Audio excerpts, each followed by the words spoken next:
براتون بهترین دستور شیرینی کشمشی رو آوردم که بدون نیاز به فر و همزن و کره میتونید همچین شیرینیای نرم و خوشبافتی رو با تابه درست کنین. ذخیره‌اش کن، گمش نکنین. یه دونه تخم مرغ رو با نصف لیوان پودر قند کمی میزنیم تا پودر قند کاملا حل بشه. حالا 1/3 لیوان روغن مایه رو بهش اضافه و مخلوط میکنیم.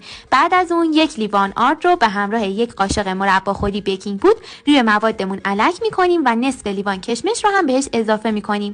هم تا یه خمیر کاملا چسبنده به دست بیاد. دستامونو کمی چرب میکنیم، از خمیر قلقلی هایی به اندازه گردو درست میکنیم و با فاصله داخل تابه چرب شده یا کاغذ روغنی دار میچینیم. روی شیرینی ها رو کمی با انگشتمون صاف میکنیم، در تابه رو دم کنی میذاریم و روی شعله پخش کنه از قبل گرم شده به مدت 20 دقیقه قرار میدیم تا پخته بشن. زیرشون که طلایی شد یعنی آمادن. نکته‌ای که داخل کپشن نوشتم کمک میکنه تا شیرینی هاتون تا چند روز نرم و تازه بمونن. نوش جان.